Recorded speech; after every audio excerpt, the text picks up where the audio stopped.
திண்டிவனம் சந்தைமேடு பகுதியில் வருவாய்த்துறையினர் திடீரென ஆக்கிரமிப்பு அகற்ற வந்ததால் ஆக்கிரமிப்புக்காரர்களுக்கும் வருவாய்த்துறையினருக்கும் திடீர் வாக்குவாதம் ஏற்பட்டது. இது குறித்து தகவல் அறிந்து சம்பவ இடத்திற்கு வந்த ரோஷனை காவல் நிலைய போலீசார் வாக்குவாதத்தில் ஈடுபட்டவர்களிடம் சமாதான பேச்சுவார்த்தை நடத்தினர். அப்பொழுது ஆக்கிரமிப்புக்காரர்கள் எந்தவித முன்னறிவிப்பும் இன்றி ஆக்கிரமிப்புகளை அகற்ற வந்துள்ளனர். இந்த இடம் வழக்கு கோர்ட்டில் நிலுவையில் உள்ளதால் ஆக்கிரமிப்புகளை அகற்றக்கூடாது என வாக்குவாதத்தில் ஈடுபட்டனர். மேலும் தொடர் பேச்சுவார்த்தைக்கு பின்பு ஆக்கிரமிப்புக்காரர்கள் வீட்டில் நோட்டீஸ் ஒட்ட தொடங்கினர்.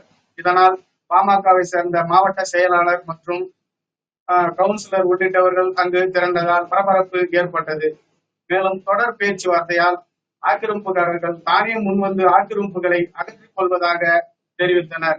இதனால் வருவாய்த்துறையினர் ஆக்கிரமிப்புக்காரர்களிடம் எழுத்துப்பூர்வமாக எழுதிக் கொண்டு நாளை காலை 11 மணிக்குள் ஆக்கிரமிப்புகளை அகற்றப்படும் என தெரிவித்தனர். இதனால் கலைந்து சென்றனர்.